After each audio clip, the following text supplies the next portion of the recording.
Takže Lochneské jazero v plnej kráse.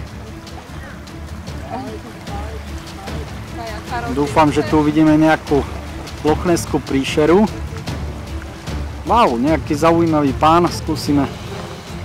Dobrý deň, môžem sa opýtať, čo tu robíte? Dobrý deň.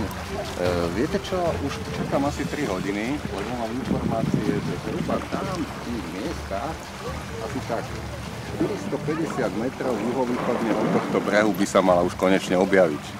Takže čakám a zatiaľ sa objavila taká menšia a podarilo sa mi ju zachytiť, predstavte si. Wow, úžasné, naozaj. Vy ste Slovák? Čo tu robíte? Áno, my sme tu s partiou na takom výlete ale som úplne prekvapený, ako ste ju vystihol, lebo naozaj je to výborné. To bola tá menšia, lebo podľa posledných informácií... že ich tu žije viacej. Žije viacej.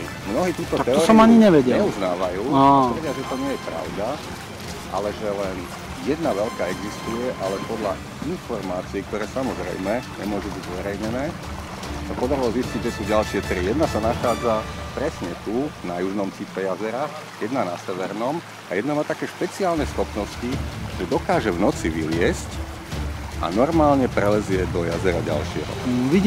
Vidím, že ste odborník. Áno, v tomto hľadaní, alebo teda neviem, ako to ani nazvať, hej, lebo vy nie ste klasický hľadač. Nie. Nie ste. Lebo klasické hľadači sú tamto na loďkách, ako vidíte. Hľadal som 2 roky a minul som na to všetku svoju hotovosť a teraz som sa rozhodol pre tento variant. Výborné. Myslím si, že toto má budúcnosť a konečne bude Lochneská odhalená, dochytená práve týmto človekom. Ja očakávam, že sa nám ju podarí potom nejakým spôsobom dopraviť aj na Slovensko, kde by sa urobila takzvaná Messi Tour, kde by všetci občania Slovenska mohli.